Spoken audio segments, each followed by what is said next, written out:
welcome to the Hour of Arc Arrival. My name is Magnus. I'm filling in for Mark, who couldn't be the host tonight, but I'll try and make do. I'm here with Jason from Legendary Pickups. How you doing, man? Not too bad. Yourself? Aye, getting all right. Getting there. Aye. So the purpose of this podcast is to try and get to know you and to try and get to know like where you came from musically and a bit about Legendary, like what made you start the company and kind of what your base principles are, if that makes sense. No, it does. This is going to take longer than an hour. Good thing I've got all night. I drank way too much coffee, so I'm good. So I guess first question is what kind of made you get into the more gear side of music, for instance, things like pickups, and what kind of got you into that? I think it's lack of skill would be the main thing. I was always kind of, I suppose, drawn towards the gear side because I could make that sound better than I could actually play. So it was always a case of, oh, that's nice and shiny. This is interesting. What does this do?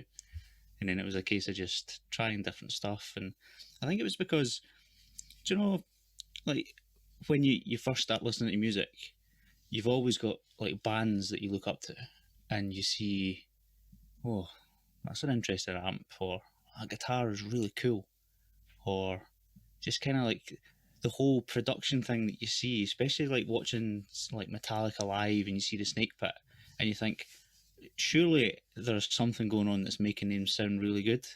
Yeah, I could totally sympathize with that.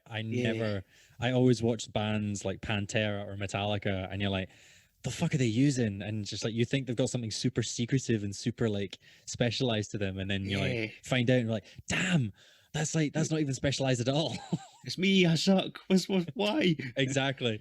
Or it's like when you were a really young kid with a little Epiphone Les Paul, and you're looking at them with like multi-$1,000 instruments and amps. You're like, nope, might as well stop now. There's always that chase. It was always trying to find something different and something new and something that would make me sound better than I actually was. Because like I started when I was quite young. Well, compared to some kids, it's actually not too bad. So like right now, I'm 32 just now, so I'm not overly old, but I've been around the block a bit. And I started, I think I was about 12, 13, and it all kicked off from, it was music at high school. So you would see your usual music lessons, and we started off playing the recorder, and then it was keyboard, and then we got those crappy, like, beat up nylon string classical guitars. Yeah, that never changed. I had that in my high school too. You see, that's ridiculous. That this is going back, what, 16 years, 16, 17 years, and it's still the same. That's embarrassing. Yeah, but, and you'd always get those crappy keyboards that still had a floppy disk drive in them. And it had the DJ button, so you press DJ and it plays a tune. Oh man, that was the days. Oh, aye. But yeah, it was pretty much the music lessons in the class. You'd start off and you get this crappy nylon acoustic. And I'm left-handed, so when I first picked it up, I actually picked it up the right way to play it as a right-handed person. So my left hand was always naturally stronger. And pretty much from that point, I knew guitar was the thing. And it was just a progression for going for there to getting my first electric, probably the year after for Christmas. And it was always, right, that's cool, but what would that make me sound like? Or if I buy that, is this going to make me sound like James Hetfield? Or is this going to make me sound like somebody else? So it was always this constant obsession with just pushing forward and trying to find something that would make whatever I had sound better than it actually was. Never worked, because realistically I was never a good player to start with. So yeah, it was just out of curiosity, what was your first guitar? It was a Westfield.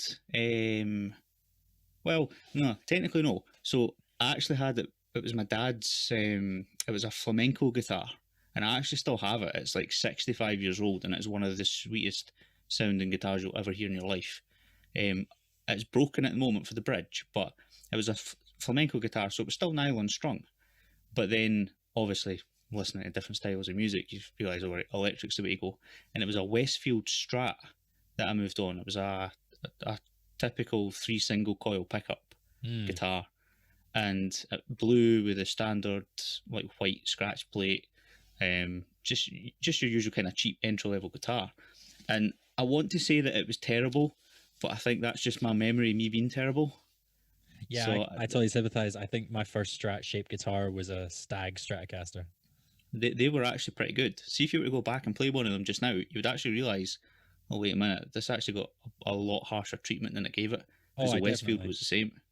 Yeah, I think that the nostalgia looking back on like instruments or gear that you've had, you always associate it with the memory of your first impression. Yeah, So it's just like, 100%. like I what was it? My first guitar was a Les Paul. My first electric was a Les Paul shaped guitar made by a company called Cheetah, and I could never find them on the internet. And I'm like, I'm never gonna like. I got rid of it, and I'm like, I'm never gonna see anything made by that company again. I think they make quad bikes, if I'm right.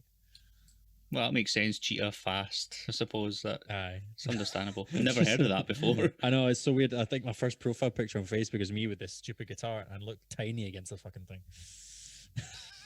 That's decent though. Aye. I would have loved a Les Paul for my first guitar. Playing a Strat was always the bugbear for me, because it was like, well, this is single coil pickups. What is this? Obviously, Yeah. back then I never knew, and it was always that thing as well. You would see, it would be like, I want this to sound heavy, and I want this to sound absolutely like brutal, like what I'm hearing. So I would always use a neck pickup because it sounded fat. Yeah. So it's that really weird, strange thing. You're like, how can I make this sound better? And again, that goes back to the obsession with trying to like push towards for gear. Mm. It was like, this sounds crap. Let's try something else. And then you would roll the tone off, and it would be like, yeah, here we go. This is thick. But then you actually look back and you're like, this is retarded. This is so bad. But nah, you make do with what you got. But yeah, a Westfield Strat, that was my first one. Cheap. It was first electric. Loved it. I actually had that guitar until 5 years ago, and then I modded it, sprayed it, changed the hardware, and sold it. And I regret it to this day. Oh man, yeah. It's always when you get rid of the first ones, it's a bit of a pain. Yeah.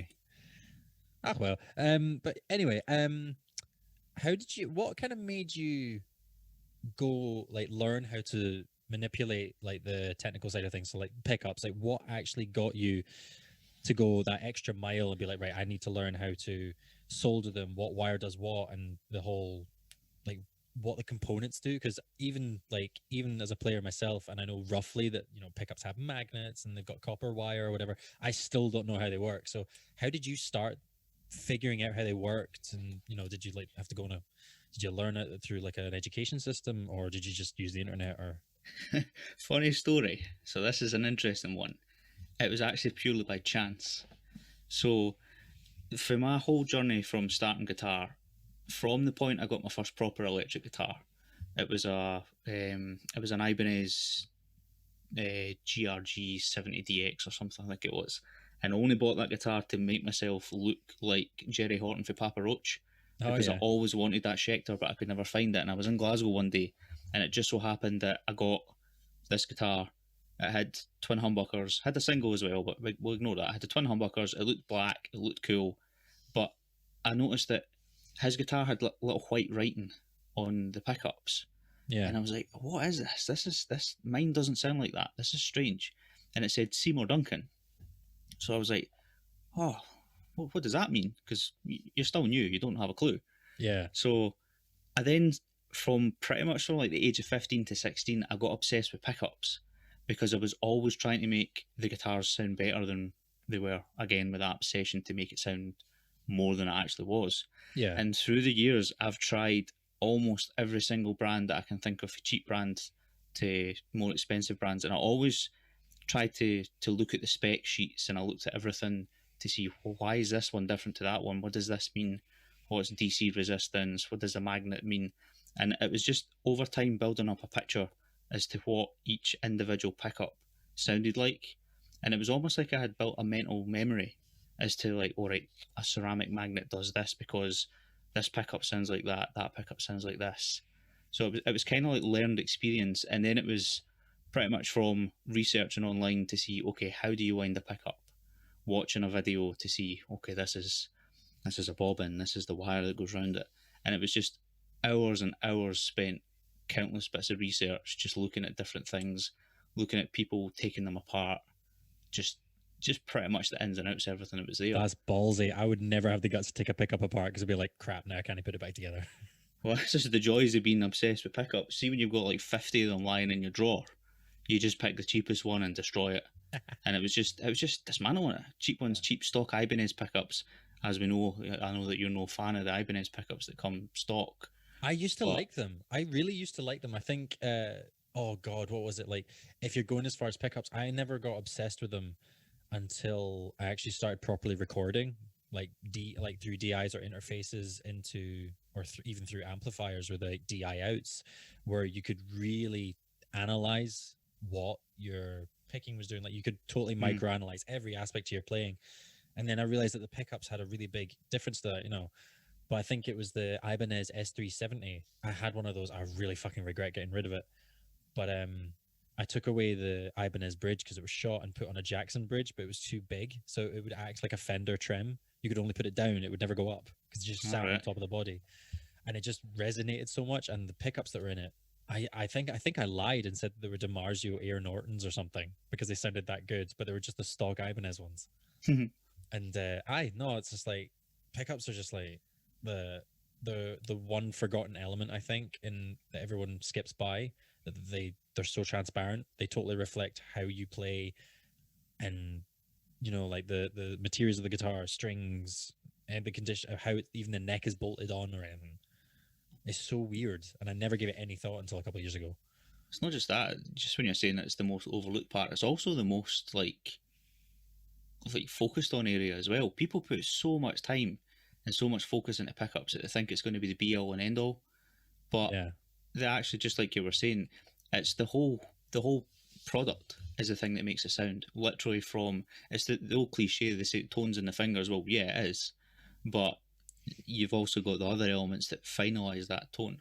A Oh good yeah. player will make any gear sound good, but at the same time, there is ways to make that player sound better than they could on a slightly different piece of equipment. Oh, definitely. I think if some of the great players are around today, like everyone uses the analogy, if Hendrix was around today, what would he use? Because back then he just used whatever he could get his hands on. You probably find he'd still use exactly what he used because that was his sound. Aye. And at the end I of the always day, wonder, like, how you have bands like, say, for instance, Metallica. I think me and you share that commonality where Hetfield is kind of like God. You know, he's always sounded awesome. He's always played awesome. But just like as Metallica's sounds change, it's obviously Hetfield that's behind that. And you read into all that rubbish about how they got this amp from here, they used this because of that, and then they finally get to like the Black Album where they use nothing but like shit tons of Mesa Boogie amps. the interesting thing with the Black Album is that most of the sound of the Black Album was actually the mics, because Bob Rock done a lot of work on phasing different microphones across the different cabinets, and he actually created a sound through the mics. So Mm, although you had I think at the time it was Mark II C pluses that they were using for the Mesas, yeah, and no idea what the cabinet was. It might have even been Marshall cabinets, but that could be wrong. But Bob Rock had done a lot of work where it was like this wall of sound that he had, and a mm, lot of it came from the microphones. And that's another point to it's the whole thing. It's not just the amp, it's not just the cabinet, it's not just the player. Hetfield will always sound like Hetfield. You're right, he's a god, because you ask anyone, if they say down picking, Hetfield or John Brown, they're the two kind of kings.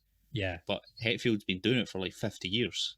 So Aye, he's always been held in that regard. But you're right, it's the full thing. But pickups do play a big part. Playing definitely. devil's advocate for a pickup builder, yeah, they're important. It's where the tone starts. I can say this like wholeheartedly. Like until I got into contact with you, I never really experimented with pickups as much, or I never was as susceptible to it. I think there was a news resurgence into like people being obsessed with pickups. Because I'm probably talking about almost 10 years ago now, but like when Bare Knuckle first came out, and Yeah, you had all those YouTubers like Andertons, where like almost everyone that was on an Andertons channel, like Rabia, was obsessed with the Bare Knuckles. You had Periphery, where Misha completely PR'd the crap out of his Juggernaut set, and anybody who wanted to have anything aggressive was going towards the Bare Knuckles. I Whereas think it's maybe because they were fresh. whereas like, well, previously it was the EMGs, wasn't it? From the like the 90s or even the mid 80s to 2000s, it was always EMGs. If you wanted to play metal, you stuck EMGs in your guitar. Which is interesting, because if you look at the trend, before that it was the likes of your Seymour Duncan's, DiMarzio, or the stock pickups made by the manufacturers. Yeah, EMG came along and it was something different, and everybody jumped on it and they were like, wow, this is different. But yeah, the fact it was also active as well changes things, because that's a whole different kind of soundscape that you're getting into. But Oh yeah. you're right. There's been a huge resurgence. It's also just so happened that at the same time, custom luthiers and custom guitars have become a big thing.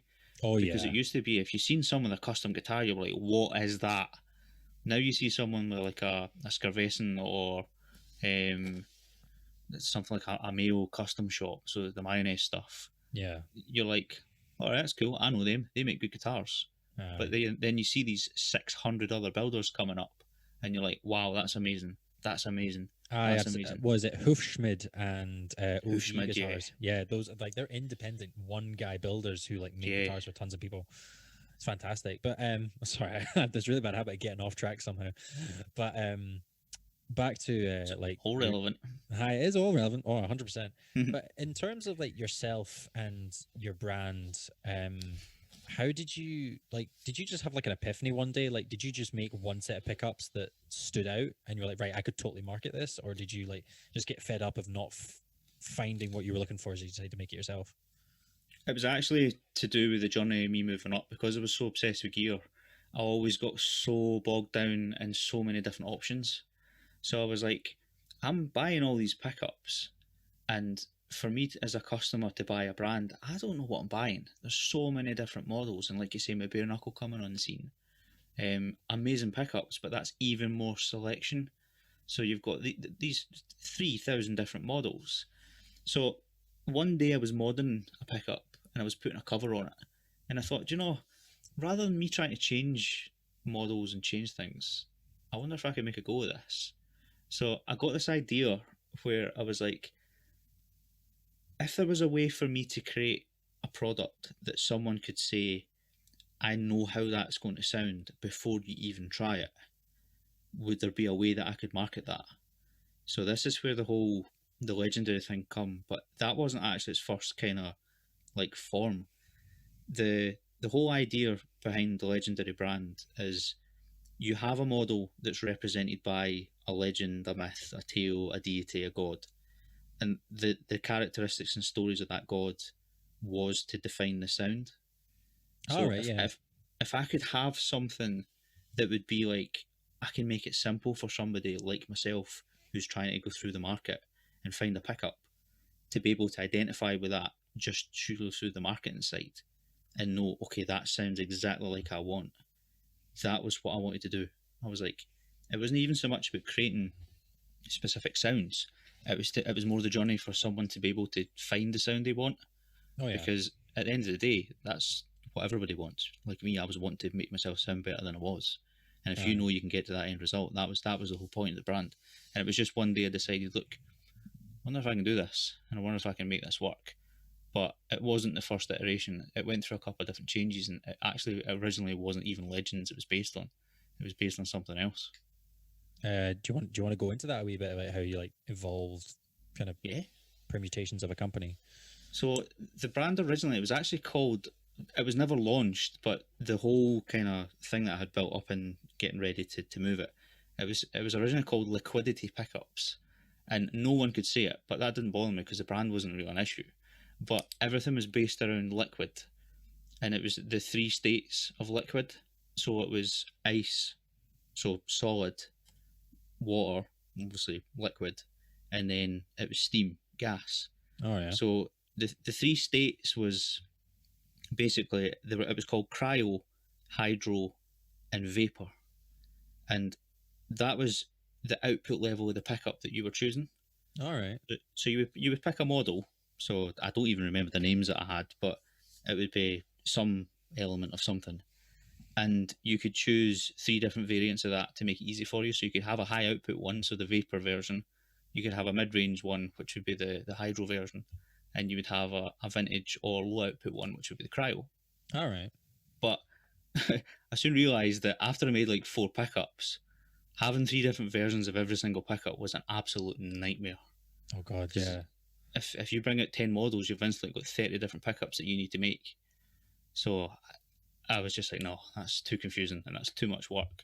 So I just tried to find a way that I could still keep that kind of idea of, you have this kind of goal that you're working towards, you've got an idea as to how the sound is in your head, you don't know what you're looking for, but if you can say, oh, the Zeus model, that sounds like this because lightning, thunder, Yeah. and that characterizes the sound. It was a much easier way of defining exactly what that pickup does.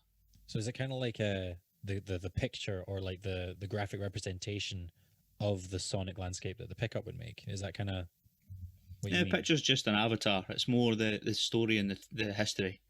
Right. So if you look at Zeus, for example, the god himself has a story, and in Greek legend, for example, he's a deity of like thunder, the sky, lightning. And when you think of those stories as the actual god itself, you think, well, lightning is fast and speedy, so that defines the attack. It's a quick attack pickup. As you know, you've got primarily the Zeus as like your sound now, but Yeah. the thunder gives it the low end rumble, and then the sky's the bigness and the openness of the sound. Yeah. So each pickup's got an avatar to define the image, so you see it and think, well, that looks cool. But then it's also got the story, so it's a bit of history in amongst it in terms of what that deity or god is. But that history is also like weaved into the sound, so the sounds are all based around specific characters, Yeah. which then pulls through that lore and kind of gives you the sound. It's a really quirky and, you can say, cheesy way of doing it, but when you actually look into it, they're very well crafted in terms of how that relates to the gods. Yeah. It's a good system. I mean, obviously, I found out about legendary pickups via Ross from Nishima, literally just from like scrolling through Facebook videos, and because I was friends with him, I saw him doing a guitar video. I was like, oh, I'm definitely gonna watch that because he's playing a Mayonnaise, and watched it, and he was like, it was like, just stick your phone on a box and video yourself, and I think he had a Cronus bridge pickup that he was testing. And I even through like a phone microphone, like a crappy phone microphone, you could definitely hear there was something there. Like it had kind of what I was looking for in sort of a tonal characteristic. And funny story, actually, I got my first Laney Ironheart. What is it called? The IRT 120, or whatever the hell it is, 121 head, that he'd changed the tubes out of, and I used that for a good long time. And like Ross obviously has really good ear for tone, so I got that off of him, and then went on to like the smaller Laney heads. But like when I watched that video, I was like, right, Ross has good tone, so I know that the amp's going to be solid, and that pickup, I can just hear everything he's doing. It's just really clear. And I'd been like looking around for like something that could give you just like clarity under lots of gain, because it was like the band was in its very early stages, but we'd already got to a stage where like we were playing huge chords with like tuned low down, big chords, and like stock pickups and active pickups were just not cutting it. They were just turning it to mush. Yes, So it's a like, tricky balance. Yeah, so like I just like hit you up. Like, I spoke to Ross for a wee bit, and I was like, what is this? Because I'd seen him like I knew that he liked Oil City pickups, and then he was like talking about legendary pickups. So I was like, oh fuck this, I'll just give you a shout. And then I think it was like a month, not even a month, like a couple of weeks later, I got the pink set and I tried them out, and I was just like, holy shit. Like, I'm so used to these shitty Ibanez stock pickups, and then I throw this pink set, which you completely hand wound, I think. Yeah, that's a special set. Oh god, my Jesus Christ! Like the first gig, my amp was on like, I don't know, like 6 watts, and the thing fucking thundered. Like I mind we had a gig, like the first time I ever used it was at a show, and I plugged it in, and like me and our drummer was just kind of setting up, and I just kind of did like the first thing every player does, like a couple of chugs just to see if it's working. And he just turned around and was like, dude, the fuck? What the fuck is wrong? It's like, that thing is fucking loud. Well, I remember you sent me that video, actually. I remember that. Yeah, like he took a wee video of me just like, some clean tones and then some like chunkiness. And I mind actually the band we were opening for, I think it was a band called Buy or Leave. The guy just came in and was like, what are you tuning to? And I was like, oh, just tuning down to A. I was like, fuck, that sounds heavy. It's a good tuning for that pickup. It's so good at low tunings. I love that pickup. That was the first model that was made, but it's still one of the ones I'm more proud of. Speaking of Ross was actually a huge part in designing one of the models. I've got a model called the Cronus. Yeah. And Ross is always, what he's saying about Ross having good tone, he's got a real fondness for like the mid 2000s, late 2000s kind of metalcore scenes, so like the Kill Switch Engages, As I Lay Dying, your typical. I've got like a Mesa amp, and I've got my EMG sets, and then moving on to the future, they're kind of in the active world with the Fishman stuff. And Yeah. he always really liked that kind of active quality, but at the same time, he also had fondness for some of the passive stuff as well. So he approached me, and it was just meant to be a custom set. And the both of us, we kind of talked about what he was looking to do, and it was for he had an LTD deluxe that he was one. I don't know if it was a deluxe actually, but it was an LTD. It was a Korean one, and he wanted it to sound kind of like in that vein, the kind of Kill Switch era stuff. Yeah, definitely. So we were like, how can we do that so that it's not just another sounding generic pickup? So I had a thought, and it was just looking to try and combine both active and passive kind of sounds, but not a hybrid. So a lot of people think you go with the active and the passives, and you just stick them both together and you get a result. I actually wanted to take very specific characteristics from both. So the low end kind of compression that you get from an active is actually quite appealing. Feels good under the hand. It's really consistent, and that's why actives are so good in the metal scene, because that consistency's there. Yeah. And because Ross has got that fondness for tone, he knew what he wanted. Came to me, and we just combined those parts to make that pickup. But you're right; he originally started off with the Oil City stuff, and then we started talking because I've known Ross for a long time, and yeah, it just evolved for that point. That's a good point actually. How did you get to know Ross? Because I haven't I'm not having like a dig at Ross. If you hear this, this is not anything against you, but Ross seems to know fucking everybody that Yeah. has anything to do with music. Like you go through his Facebook, and he knows dudes from like he's friends with the guitar player from Skindred, which is so fucking weird. And you're like, how on earth do you know this guy? You see, Ross is both a private and a very sociable person at the same time, if that can be a thing. Yeah, His that's very circles are accurate. really good. Yeah, he knows a lot of people. I actually, funny story, bought a guitar from him. And that was how I met him. I used to have an ESP Horizon. It was a purple one, and it was my absolute dream guitar. And I seen it on Facebook Marketplace, and it was going for an amazing price, and it looked pristine, and it was pristine.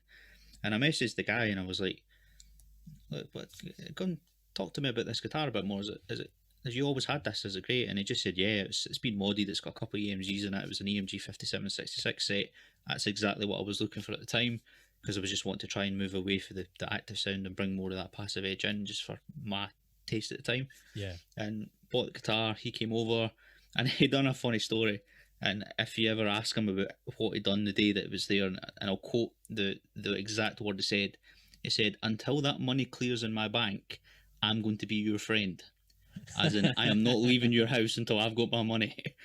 So he was here, and he noticed I had the studio in the house at the time, and we just started talking.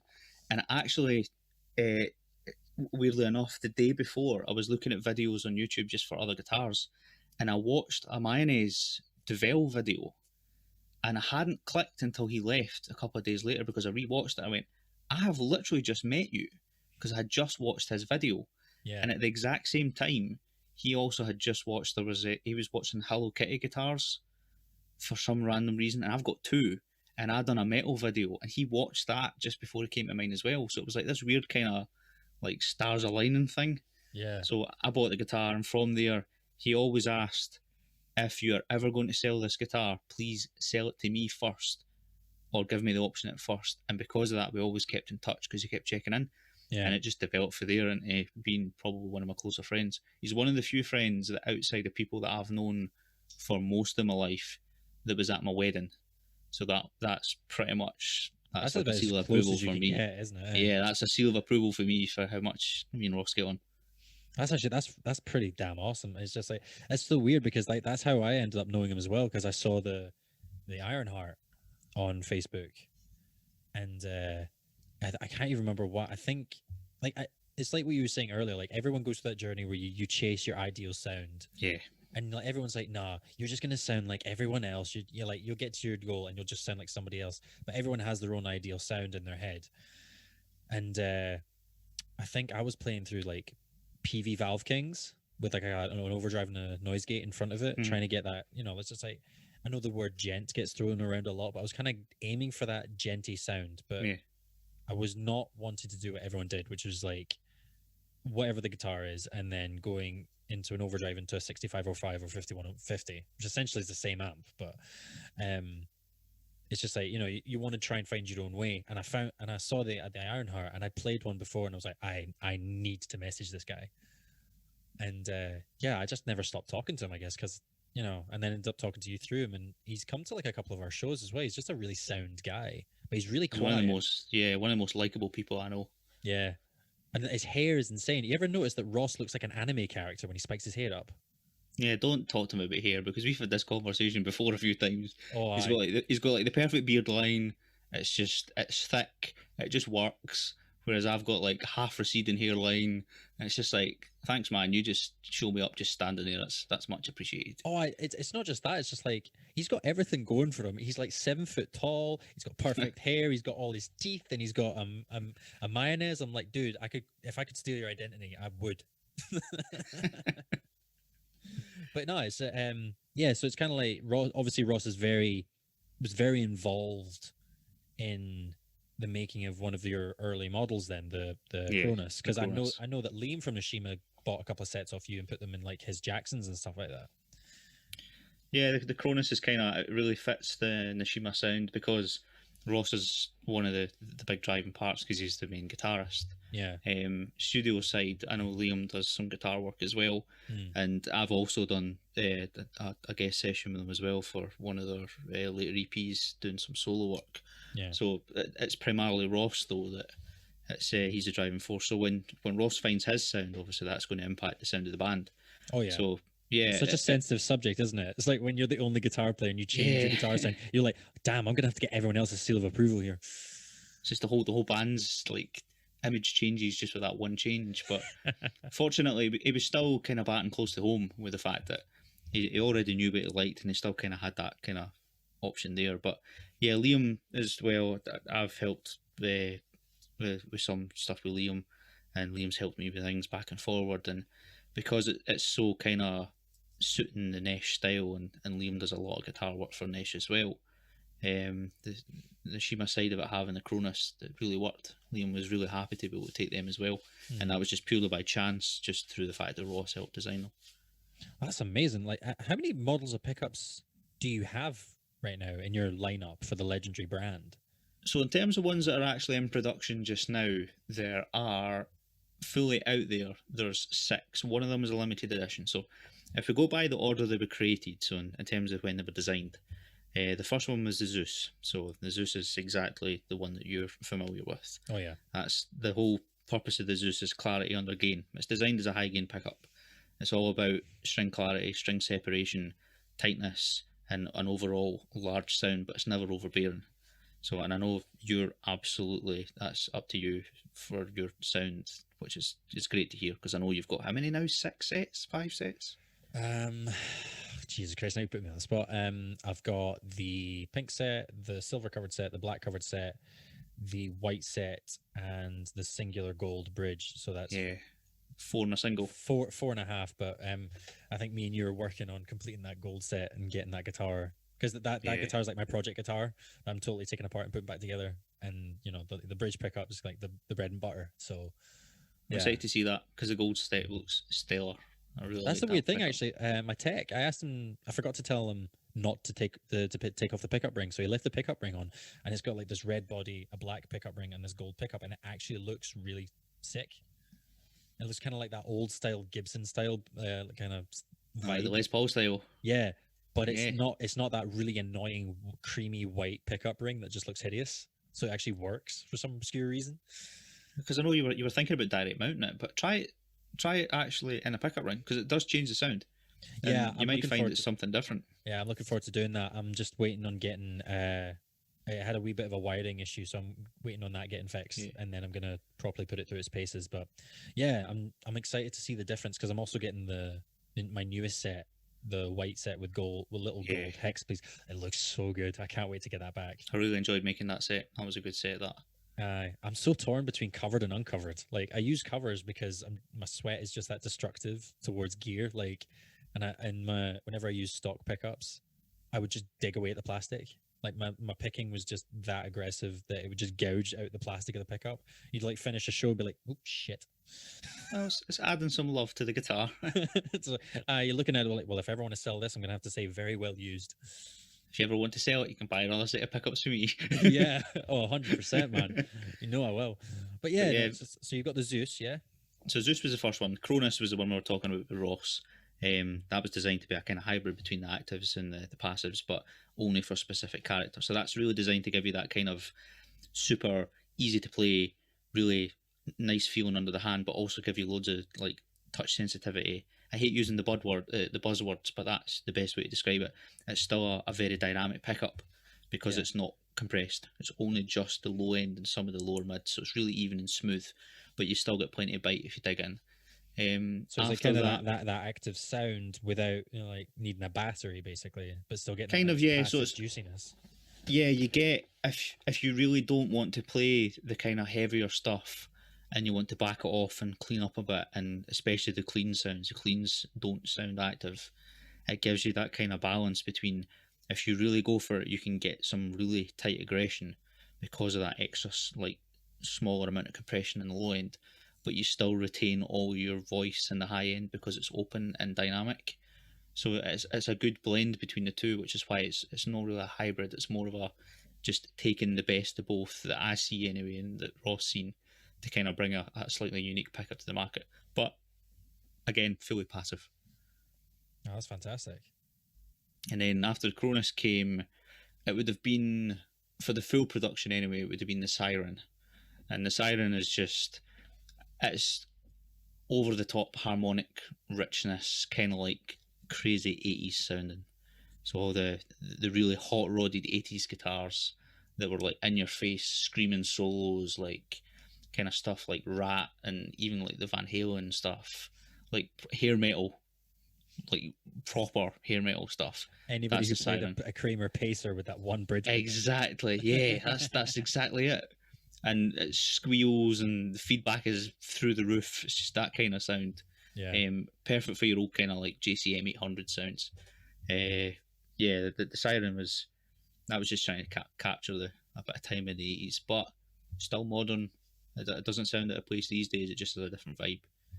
And then, yeah, from that point, moved on to a kind of unique one.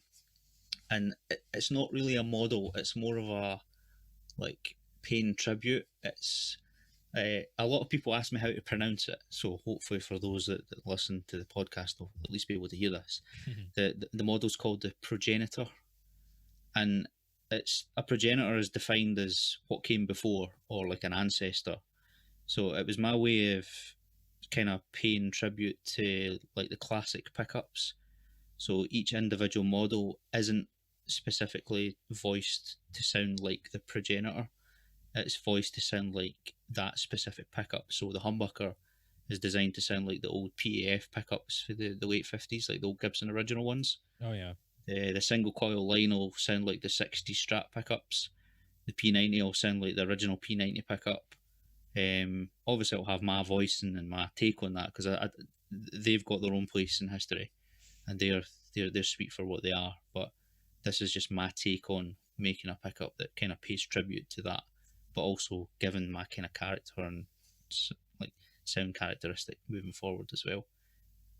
But that's an interesting line. I'm really proud of that line. It's taken a while to fully develop, but once it's done, I think it'll be different for people looking for something familiar, but also want to be a bit more their own kind of thing.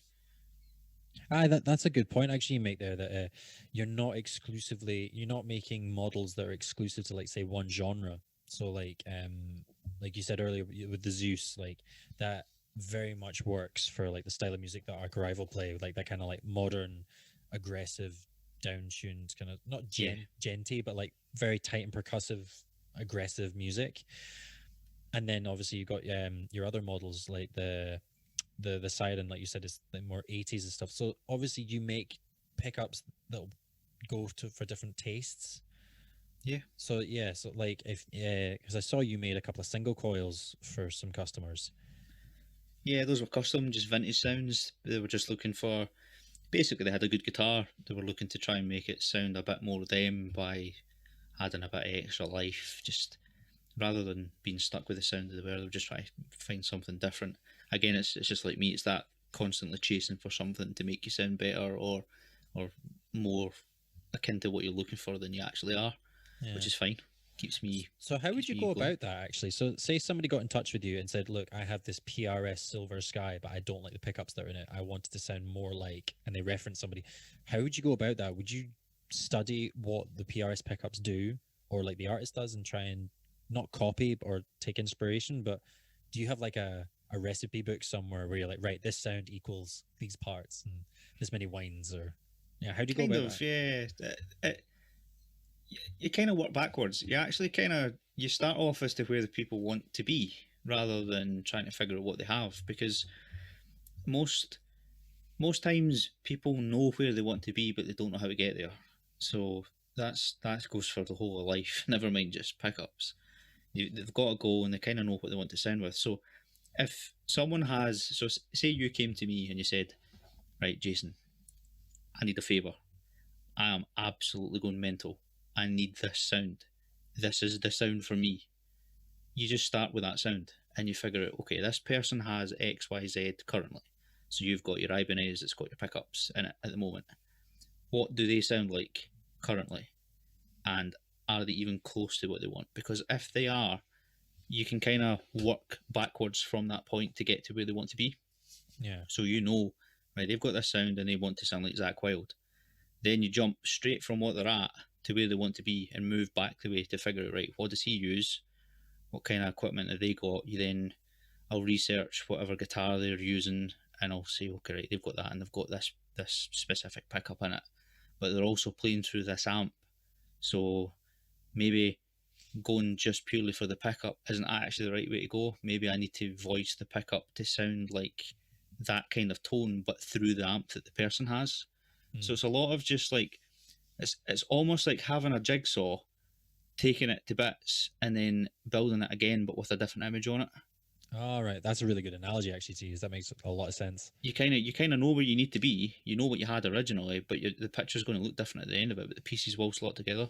You Right. just need to reorganize the bits to kind of make it work. So it's just researching what's there, knowing what I know in terms of the understanding I have of as to what sounds like what, and just trying to talk to whoever it is that's looking to get that sound to figure out what they would like. Would they like a brighter pickup? Do they need this? What amp are they intending to play through? So it's a lot of work. Custom work is it's absolutely amazing to work on, but it can be really challenging because some people have very specific sounds that you're looking for, and it can be really difficult to get to that. Yeah. I bet it's worth it in the end, though. When you finally arrive at something, it's just like hard work's paid off. Yeah, absolutely. And well, look at the Cronus. That was originally a custom pickup, and after so much work, we eventually realised, wow, we've got something special here. Yeah. So let's run with it and actually make it a model. That's something I actually will say towards you in Legendary. It's just like, it's not just me. I'm not saying this to be cheesy or anything, because I know everyone says that this about everything, but you really do have a unique tonal quality to the pickups. Like, this is after me listening to God knows how many iterations of the Zeus and listening to the Nishima stuff that's the Cronus has been used on, to watching people just testing him out, like the Jamie Slays. He's done a Oh couple of yeah, YouTube videos with the, I can't actually mind what, is it the PAF he had? He had a guitar with a PAF in it or something like that. yeah. He had the Progenitor vintage model that I had, so that Yeah, was basically it's my version of PAF. yeah. Because I mind he was playing some Lamb of God stuff on one of the Oh pickups. I yeah, think it's was that an a Zeus amazing he was video. playing on. No, that one was the Progenitor. Oh, that was yeah, because it It's in sounded his exactly like it. was it his lemon Harley Benton Les Paul style Yeah, guitar. yeah, and Yeah, with he the had a cream white one as well. pickups. Yeah, Yeah, the white one's got a Cronus set in it. I know that. So it's modern versus vintage. That was his whole vibe for going for them, because yeah, it's a modern versus vintage guitar. But no, that's nice to hear that there's something unique in there, because pickups are a bit of a dark art. There's only so much you can do with them, but you can also do a lot at the same time. yeah. No, I totally agree with that. Yeah, I kind of liked from a players from it's not an outsiders, but kind of like somebody who went from not knowing anything about pickups to like suddenly realizing what they can do. when I was listening to artists that I like, and like I realized what a lot of my artists that I was liking were playing. So, for instance, like Architects, All Our Gods Have Abandoned Us, I realized that the guitar player Tom was using a mayonnaise neck through with the what are they called, the bare knuckle juggernauts. Hmm. So I'm like, okay, right, bare knuckle juggernauts, Periphery, Misha. Oh, right, it's a ceramic and very articulate pickup. So then I found out that pretty much any artist I was listening to was using pretty much the same thing, unless it's going back to Metallica and it's octaves and stuff. But like all Yeah. the more modern stuff, it's very aggressive and very meaty, but nice and open. So I was like, right, I know what I like.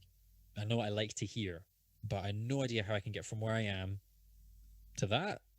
Yep. And then I tried out that Pink Zeus set, and I'm like, I'm there. I've not even changed amp settings. I've not changed pedals. That was what was missing.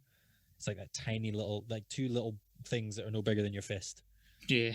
fixed. Like everything I was looking for. Like I got the clarity under high gain for big chords. It didn't sound overly compressed. It had tons of headroom, and the cleans just sparkled. Like it had lovely high end for the model that I was using, and it was just fantastic. I mean, obviously, like the way I had it wired helped as well. Because my tech, oh god, how would you describe it? It wasn't a normal wiring. It was like an old 50s wiring where the pickups go bridge, and it's a 5-way selector, so it's bridge and the outer coil of the bridge and then the inner coil of the neck, and then it's mirrored each way. Yeah. So it was very particular to that, but I got exactly what I was looking for in about 30 seconds. I was like, right, that's it. That's exactly what I was wanting to hear. And I used them all over the EP that Arch Rival released, which is out, by the way. It's a But plug. yeah, it's just like I got exactly what I was looking for, and they sat really well in the mix. And yeah, it's just like they sound very unique, because I've tried the actual bare knuckle juggernaut pickups before, and I've tried the Mark Holcomb pickups, and it's they sound like the artists that made them, but they don't sound the way I wanted them to sound. And the Zeus and the legendary models just sound. It's really hard to describe, to put your finger on a word. Well, it's just something that makes you feel comfortable with the tone that you want. I just completely stopped fighting the guitar. Like the guitar was Yeah. actually so much nicer to play I because think of that. that's kind of the whole gear debate. Like, I would say that about 50% of what you like is how it feels rather than how it sounds. Hmm. Because if you're playing a tone that you're not vibing with at all, and it isn't working, then that's fair enough. It isn't working. Changing the sound tonally is not going to change that. If you Hmm. don't feel a connection to what you're doing, regardless of whether it's the strings that are making you feel bad, the body, the shape, even the size of the frets, the pickups, even to a certain extent the cable, because if you've got a really long cable, you've got loads of capacitance taking all that high end away. It's all one big picture. If you don't vibe with that, then it's never going to work. And sometimes, like you're saying, when you got the pink set, which oddly enough was actually purple, but because it was the original bobbins I used to use, it is actually more pink. Yeah. Just when you find that one thing, you're like, right, that life is so much easier. Oh, 100%. Yeah, definitely. And that pink set is still my number one set. I've no idea. Like, I remember I was discussing it with you a couple of days ago. Like, Yeah, I was just like, that set has something. And I don't know if it was because it was completely hand wound, it could or be. like you said, it might have been an overcharged magnet or something, but something in that particular set just blows every other set out the water, especially when we're playing live. Like, I was in a rehearsal room and I had the pink set in the 6 string, and I had the 7 string set. Okay, the 7 string set was covered, but like the cover. Okay, the cover does make a difference, but it's not that much of a difference. And I went from the 6 string to the 7 string, and I had to turn the gain up on my amp from about 6 to 7 to get the same kind of like saturation Same and signal response. strength. Yeah, exactly. And I'm sitting there going, Jesus fucking Christ, it's just like, and I know that the pickups are, they're the same design, same amount of winds and everything, and the same magnets. But that pink set just blows everything else out the water, and I'm really scared now. Like, I'm like, crap, have I got like one of those instruments that I'm just not allowed to take anywhere now? Because I'm Hopefully like, not. for the fear of breaking it. That's one of the reasons why I think if you get a piece of gear you enjoy, you should just treat it with whatever way you want to treat it, respect whether it's good or bad. Because if you enjoy it, play it. The purple set or the pink set, it is quite it's a unique set, because when I first started doing this, and I still do occasionally do this, you always hear the terms with pickup building. You hear hand wind, scatter winding, machine wound. There's loads of different ways that people make them, but to kind of settle the debate, there's no like uniform way of describing it. But for me, if I refer to a pickup as being hand wound, it's a manual wind. And this is where the pink set comes in, because when I originally started, I had like an old hand winder. It was like a cranking winder, and you had to physically turn it. Do you know, like you see those like pasta making machines where you put in like loads of like uncooked like pasta dough or whatever it is, and you turn it and it spews out all this pasta. Yeah, You yeah, just yeah. keep turning the thing. It's like one of them, but it was for old coil winds. So I modified it and adapted it to wind the bobbin. It's just got a plate that you stick it on. So the pink set was one of the. It was actually, I think you actually have number one at the production line of the Zeus, because it was at the very very start of the legendary kind of brand when it changed for the previous one, and that's a manual wound, hand wound pickup.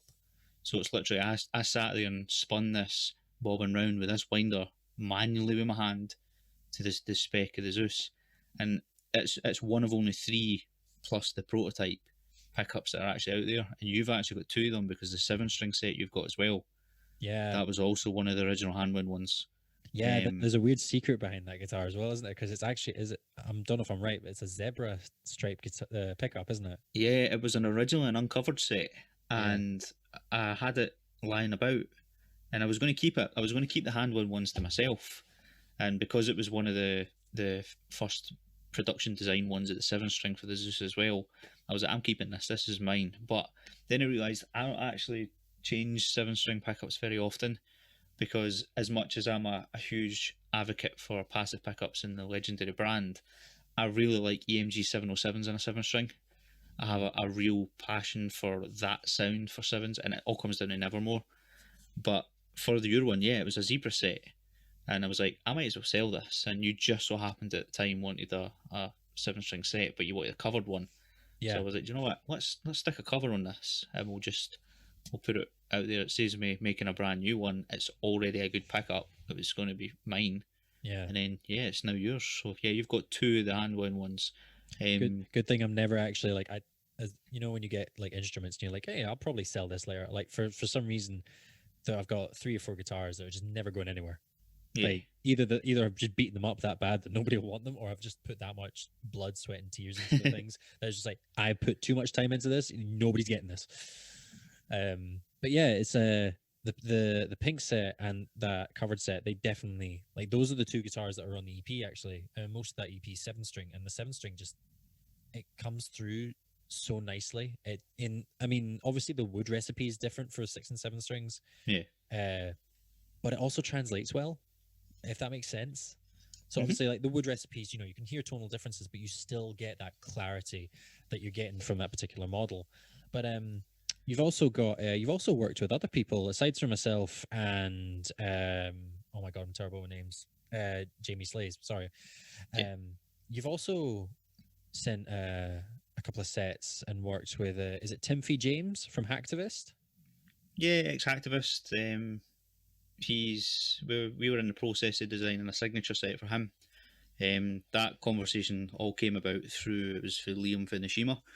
They've known each other in terms of the circles that they're in, and he was looking for something different, and he was kind of fed up with his DiMarzio ionizers that he used, and he loves them. They've always been like his kind of number one set, but he wanted something that was just absolute balls to the wall out there. And we spoke for a long time about just making just a set, just a one-off set, and then just kind of in the conversation it came up that he wasn't interested in signature gear, but he wanted to push his kind of music endeavours in a different path. He wanted to do something different pretty much for what I had done before. Yeah. And I was like, look, how about we talk about something properly custom here, and we go for maybe go down a route that's just tailored to you, and it eventually evolved into a signature pickup. And his prototype set that he got, there is, I don't think there's ever been a pickup that sounds the way that his does. And he done a demo online playing an 8-string tuned to E, and it is the most crushing demo of any like tone I have ever heard in my life. and that's the videos on his YouTube channel. If you ever get the chance to see it, go and have a look. It is absolutely insane. He's got a very good ear for that sort of thing, especially for like the newer 8 string Yeah, stuff. But that's also kind of like that's almost like a virgin territory, not virgin territory, but it's like slowly being more explored, sort of like your 8 and 9 strings. I mean, when 8 strings sort of started coming out, like this is kind of like the 90s on repeat. When 7 strings came out, people tuned them to standard. You just made the 6 string pickups bigger, and then as time went on, people stuck the actives in to try and get that tight low end. yeah, And as time's gone on, like 7 and 8 strings, it's kind of like that's happening again. So like yep. people are going, oh, you can stick a passive pickup in an 8 string, tweak the specifics of the pickup, and it'll sound great. So This is like, quite a unique one as well because it uses a type of magnet that's not really traditionally found in pickups. oh really? Yeah, it's you get your normal pickups. You use your standard magnets. You've got your alnico magnets. You've got your ceramics, but his bridge pickup actually uses a neodymium magnet. So it's like I've never heard of that. insane. It's the kind of magnets you see on like holding like doors shut and stuff, or putting signs up on walls. The neodymium is what it's called a rare earth magnet. It's one of the strongest type of magnets that you can get as a traditional like normal magnet, and like the pulling force on some of these is enough that if you were to put two magnets at either side of your finger and let go, you will crush your finger because they can be so strong, and they're really difficult to work with. But the tonal character that you get is completely unique to any other type of pickup. And that kind of goes back to my point I made earlier. There is only so much you can do with a pickup, but you can also do a lot with a pickup. It's a really contradictory statement because there's so many different variables that you can add to it. And I've got my way of making it, other companies have got their ways, but that magnet is really special, and his sound is insane with it. I've got a 6 string prototype here still because each one of them will be designed slightly differently. Um, and the 6 string, you can tune that down to ridiculous low tunings, and it still sounds so clear and precise. It's like the Zeus on drugs. It's insane. That sounds actually really interesting though, because it's totally passive, isn't it? Yeah, I'm right in saying that. Complete passive. I don't deal with actives at all. Actives sounds like a minefield. There's a lot of work involved in an active. Yeah, but that's really interesting to hear because I saw that demo when Timothy released it, and I was just like, damn, that actually sounds like so heavy. And obviously, like the lower down you tune, you just have to roll back the low end on your amp, otherwise it just sounds like mush. But like, yeah, you're right. That sounded insane, and obviously, like he obviously knows what he wants and what he likes, and he's obviously into that like the newer style of music. But yeah, that demo sounded insane for that pickup, and I'd never heard Legendary on an 8 string, and I was like, my first reaction was, I gotta get me an 8 string. Fuck's sake, I need an 8 string now. It's a good set. It represents it so well. Unfortunately, with COVID kicking off as our best friend, COVID is everywhere. There's been a lot of ups and downs with the whole situation for musicians. You'll be feeling it as well, and I hear it from people and customers all the time that they're trying to do something in the meantime because they're stuck with it. And myself and Timothy, we've kind of at the moment we've put a pause on the pickup to try and let both of us focus on just getting through this year and getting through next year. Yeah. So it's still in the works. It's just this year has taken its hit for everyone, which is a shame. Yeah. But fingers crossed we can get back to that as soon as possible because that sound is just. I'm really, really, really, really, really looking forward to seeing where that turns out. All right. So, yeah, you've mentioned where you started. You've mentioned the models that you brought out and people you've worked with. Have you got plans of where you want to go, or is there anything like you yourself want to kind of explore with pickups and gear and whatnot? Loads, so much to do, so many things. I think probably the easiest way to answer that is to be realistic as to where the goals are and ambition is.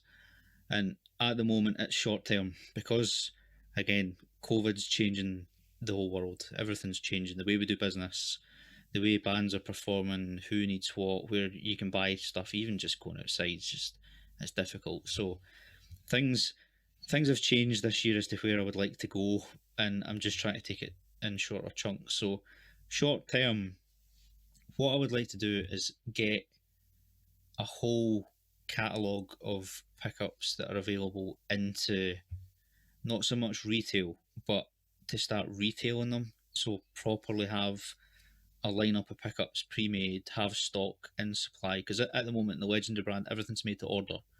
It has its pros and cons. I can be very one-to-one with customers, and I can talk to people pretty much in depth and have good conversations. And I never want to lose sight of that because I want it to be a personal journey. It's the whole goal with Legendary is to take the corporate side away as much as possible and Definitely. make it more a conversation just about enjoyment. Because at the end of the day, music is about enjoyment. So I want to keep that part in, but I also want to build up stock and get it into people's kind of eye line and sight to say, look, you can order this. There's models off the shelf. You can take a couple of sets, go with it, and try and potentially push for more exposure in terms of moving the brand forward.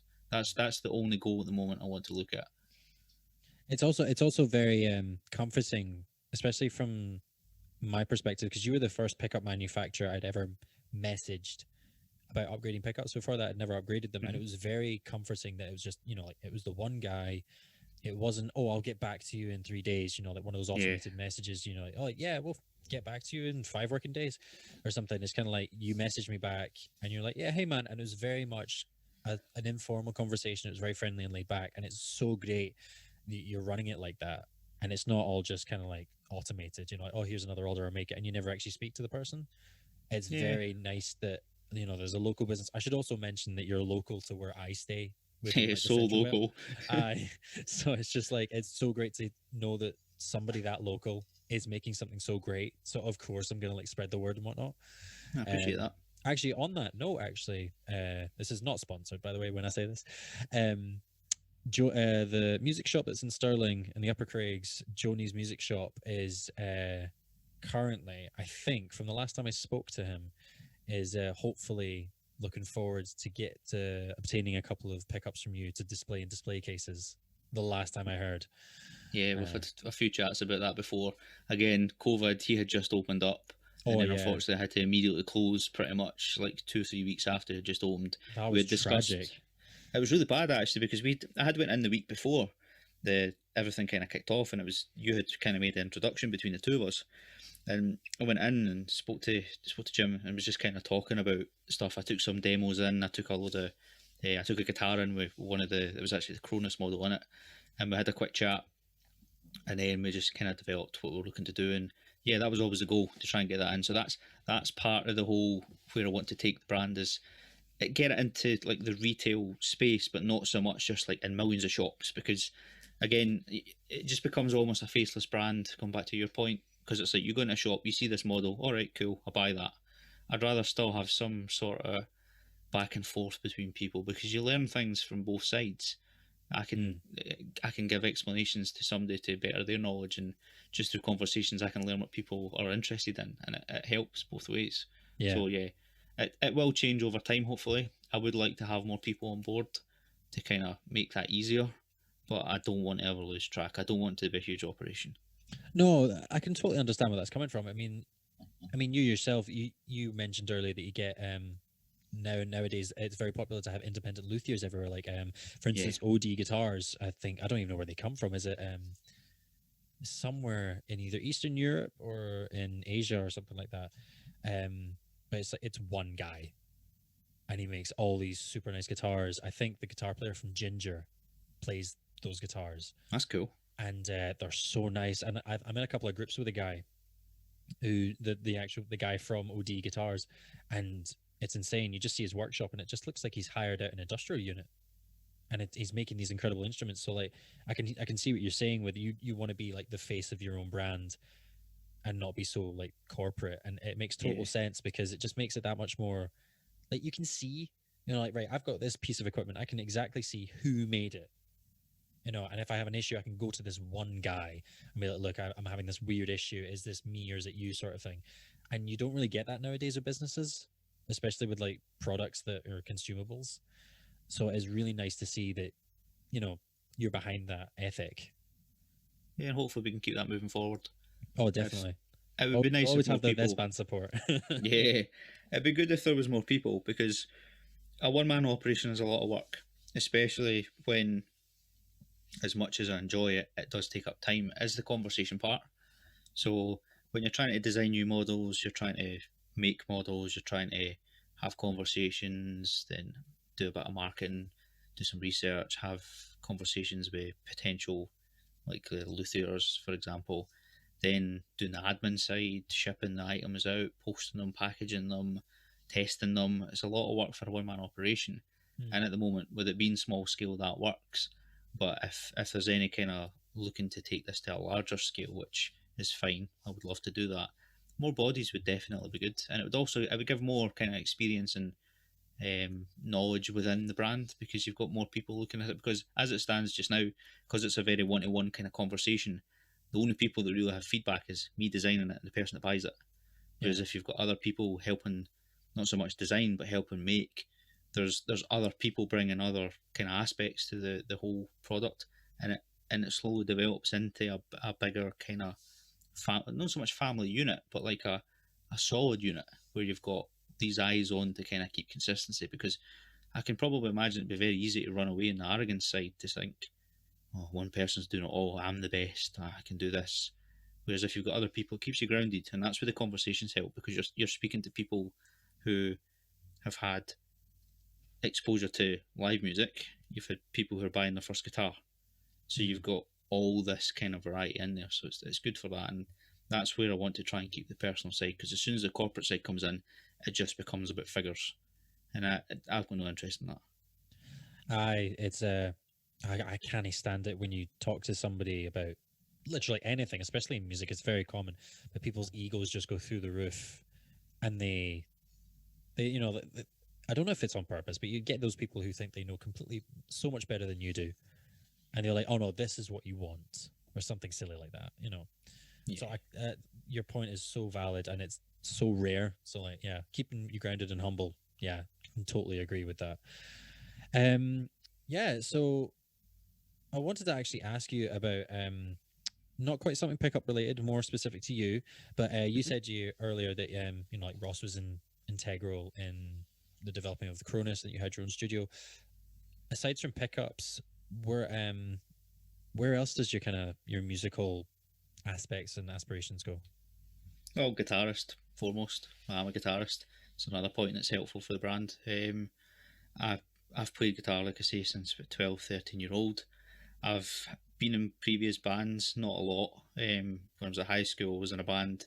Didn't really go anywhere, but it kind of gave me that kind of idea as to what music was like. And that there on its own was actually kind of my realization that I actually didn't like live music in terms of performing. So I'm not a live guitarist. Bedroom guitarist is the best way of doing it, or studio session work. So yeah, from kind of early age, I realised that me as a guitarist is going to be the kind of guy that does recordings only. I was never interested in the performance side. So because of that, I've had projects doing my own stuff, recordings. I had a YouTube channel, still have a YouTube channel, um, and as well as doing the odd bit of recording work with other bands. Nishima, I mentioned earlier, their song Rush. I think it was off the Green EP. It was the latest one. Mm. The song Rush. Rosh had approached me and said that he was, for a certain section of the song, for basically for lack of a time, it was like, I really haven't been able to vibe with this part of the song. I'm thinking about getting a couple other guitarists in to maybe try and do a solo session. And I was like, well, since we're talking, do you want me to try like put my stamp on it? And he was like, do you know what? Yeah, go with that. Mm. So yeah, the solo section in Rush, that was me, and that was It's a recorded. killer solo, by the way. I remember Oh, when that's the nice. EP. I remember when the EP came out. I just like I did what you really shouldn't do. I just stuck my phone on Google. I downloaded it on Google Play, clicked Oh, play, and just stuck my phone was sitting on the kitchen counter. I was doing the dishes, and like that's like a 4 or 5 song EP. And like, I'd heard oh, what is the song? Is it Believe? No, it's not Believe. it was Caving one of the in. older ones. It was Caving in. Even in, yeah. Yeah, Caving in, because I'd seen the YouTube single. I was like, oh, this sounds good. I really dig some of the Nishima stuff, and I heard the solo. I think it's on the second to last or last song, Rush. and I was just like, what the fuck? This is different.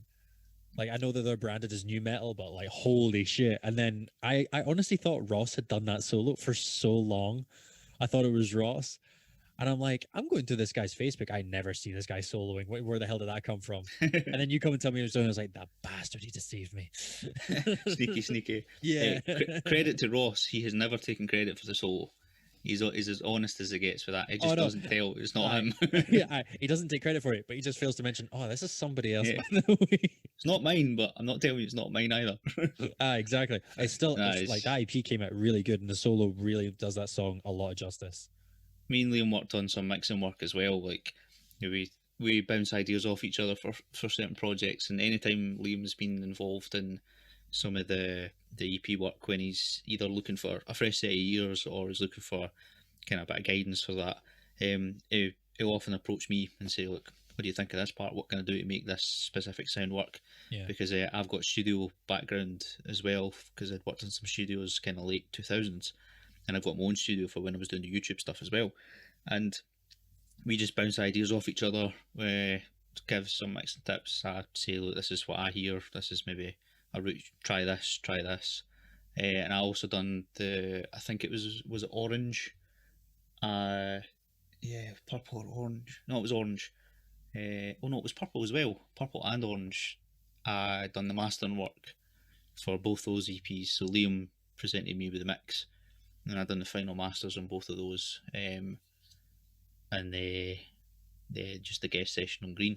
So it's kind of like me overall. It's like a mixed bag of tricks: guitar work, YouTube work, session work, recording work. Yeah. Then the studio side, but primarily it's pickups these days over everything. Yeah. Well, the pickups are fantastic. I can vouch for that because I remember when I first got the first two sets, and we played a show in Dusk. Believe it or not, it was like the Metal to the Masses competition or whatever it was, and we played in Dusk. Yeah, I remember reading about that. Which is by weirdly enough was one of our best shows. Like, it was the most fun That's to cool. play in. Even though, like, every time you think of Dusk, you're like loud music, sore ears, and sticky floors. But it was actually really good. But I remember sitting there going, like, Mick Thompson from Slipknot is one of my biggest like stage inspirations for like the attitude and the way he plays. And I'm sitting there going, I have a really bad habit of breaking stuff and not knowing it. And the fact that these pickups and all these guitars have gone through like so much shit, like they've gone through me running around to like almost dropping guitars to spilling stuff on them, and they still sound incredible. And I'm like, I'm really worried now I'm going to do something stupid. But it's just like they hold up so well. They sound great live. Like, even like you said, so yourself, you're not much of a live musician. Like, that's not your thing. Whereas like us as a band, we love live music, and those pickups just, they help. Because I remember struggling with these stock pickups, like just turning up the low end on an amp just to get some sort of oomph out of them. And obviously I was going to like different amps and shit, and like I realized that these pickups going through an overdrive into the lead channel of the, what the fuck is the amp I use? The Ironheart SLS. It's the slightly more compressed version of the normal Ironheart. Is that the rack mount one? It's not a rack mount. It's really weird. It's you can rack mount it, I guess, but it's a... Oh, yeah, I know the one you're talking about. It's a really small 3.5 kilogram amp, but Yeah. it's got a vacuum tube for the preamp section, but it's got a Class D solid state power amp section. And I think that's kind of what I like, because I liked solid state amps, which is kind of like sacrilege to say, because everyone's like, tube amps or nothing. But, it's just like, I like the tube sound and the solid state power section. It just works. And then the minute I put in those legendary pickups into my first set, it just added the low end oomph that you couldn't get out of an amp. And it just sounded fantastic. And live, they just never let me down. They've been super consistent, and they've sounded unbelievably good. And it's just like, It's good to hear. Could not be happier, because our bass, the bass plays is a good instrument in our band, and it's really prominent. And the fact that it can compete with a bass guitar and not even have to fight the damn thing, even better. Which is amazing. But a lot of it as well is just if you can give your voice and you can define your role, then you're on to a winner. Oh, definitely.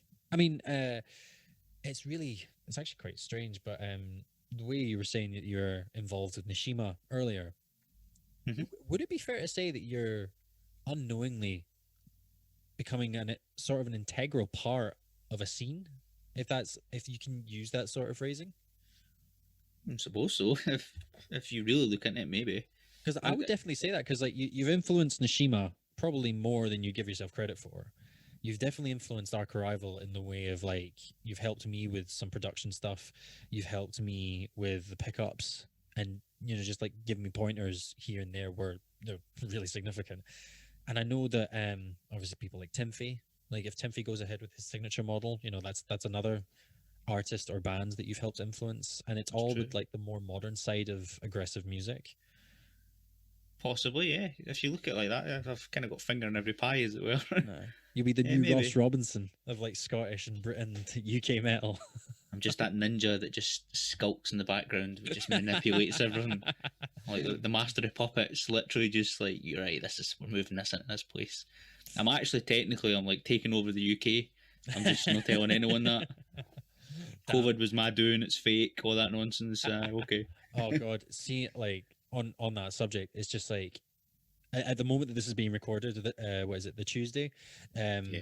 this coming Friday, the part of the Central Belt is going back into like a tier 4 lockdown where Yeah, there's level 4 lockdown. nothing's going to be open, and I'm sitting there going, great. So I'm going to be sitting on my butt at home doing absolutely jiggity squat, and I'm going to be sitting there and I'm like, I can't wait to get my new pickups and my new guitar. That's all I'm thinking about right now. It's just like I want to have like a day in front of a PC with all my gear Do set you know, up playing with these it's pickups. quite funny you mentioned that because, interestingly, just when you were saying we are so close, we're within 2 miles of each other, Yeah, and I'm not on lockdown as of Friday, but you will be because there's a border between Stirling and Falkirk. So yeah, exactly. it literally it makes no difference in terms of geography distance. We're basically the same, but because there is a tiny little dotted line on the map, I'm not in the same restrictions as you. So Aye. it's the whole place. That doesn't make sense, but that's a political debate for some other day that Oh, we're not going to hear. it's literally But just because people where I live don't obey the rules. We're like, yeah, mask? What's a mask? And I'm sitting there going, oh, it means cover your nose. But never mind. We'll not get into that. incidentally though, it is relevant because it is actually having an impact on everyone with these changes because you're struck down with the fact that you can't perform because Yeah. of touring. I'm having issues with supplies in terms of I've had to go shopping for different manufacturers because consistency levels have dropped, timescales have dropped. People can't even go out and enjoy themselves at a gig. So Hmm. there's the music scene's completely changing from both like even the manufacturing side to the actual performance side. So yeah, even though it's a political debate sometimes as to people, it's still relevant to music. Oh, definitely. I think the being stuck at home is making people write a good amount of music as well, though. It's giving people the time to flush ideas out. So it's a double-edged sword. It's helped me. Selfishly, it's been a big kind of component of moving things forward with Legendary because of that. People Mm. are at home. People have got opportunities for time that they never had before, and they're realizing like I want to do this. I want this project. You and your project guitar. They're wanting to move that forward. Definitely. And yeah, the pickups this year, like modding and guitar sales, seem to have massively boomed. Amazon, for example, getting into the pedal market. Have you seen that? Yeah, I tried not to give that any thought because I saw it and I'm like, come on, really? It's good. It's a good sign though because it's Amazon Basics. So Amazon have now realised that the guitar line is now considered a basic of life Mm. because of so many people taking it up home. So the music industry is booming. It's just evolving into a different way than we normally Yeah. kind of see. Succeeding in some areas, but still failing in others. That's always been the case in music, though. Never Yeah, changes. definitely. There's one question I actually want to ask you, and this is a Go really for it. important one. Are you going to do what Paul Reed Smith did? Is there going to be a Jason signature pickup? Yes, but it's not going to be called the Jason Sig. It's already out, and this will tie it up quite nicely. It's the final model that's in production right now that wasn't mentioned earlier in the Legendary lineup. It's the flagship of the brand. It's called the Poseidon, Ooh. and it is designed to be basically everything that I ever wanted in a pickup. But it's not my pickup. It's for everyone to kind of share and experience, and it is a completely unique bridge design compared to anything that's on the market that I'm aware of. And because of that, it stands for everything that I wanted to do with a brand. I wanted to have something that people didn't know they wanted, but after they hear it, know that they can't do without it. Is there anything you can go into without disclosing anything? Is there any details you can go into, like maybe what makes it different? It's pretty much like the Timfy. It uses the neodymium magnets in the bridge, and it's got a very distinct difference between the two coils on the pickup. Traditionally, with a humbucker pickup, the coils are wound either similar or within kind of a range of each other. It's called asymmetrical, and when you've got it like slightly different. But for this one, it actually uses two completely separate types of wire per pickup. Hmm. So normally it's the same spec, but it's using two different types of wire and two different gauges as well. So it's very different for how a normal pickup works. Sounds like you're stewing a pot there, mate. Yeah, basically is. I've got my recipe and it's getting absolutely abused. But That's fantastic. I can't wait to hear that. I might actually might get myself a wee cheeky set of that and stick it in my tester guitar. If you need to hear it, fortunately it's already out there and it's already released. It's on the Facebook page at the moment. The website's still under construction. That's another thing that's up and coming. That will go, but again, with me doing everything, it's a bit of work. Oh, but definitely. Yeah, the Poseidon's a flagship. That's the kind of the forerunner. And for those that know about like outputs of pickups, this is a huge output pickup, but it's one of these pickups that if you roll back the volume, it has got an insane level of dynamics. You can go from absolutely insane levels of output all the way down to super pristine clean. And one of the demos on the page actually shows a pure clean passage, and you would never think this is this absolute monster of a like heavy metal pickup, because it's one of the sweetest sounding pickups I have. I'm really proud of it. And yeah, that is my signature. It's the Poseidon model. That's fantastic, though. It's good that you got a wee bit of selfishness going on there, because it'd be kind of sad if you're like had all this know-how, all this taste, and you're like, I'm not going to put out my own tastes. Well, I can always make my custom one for myself that no one gets, so that's the joys. Position of power. That is fantastic, though. That is actually fantastic. Well, I think that's all the questions I had, actually. This has actually been a really enjoyable discussion. I tried really hard not to geek out too much. I had a warning from Mark, the usual host, not to geek out that much, because I have a really bad habit of doing that. It's like when he talks to me about drum skins, or like, the differences in like the diameters of a drum, and just smile and nod. He does that to me all the time, and I'm like, this pickup is really good when you raise it and put it closer to the string or something like that. Blank stare. Oh.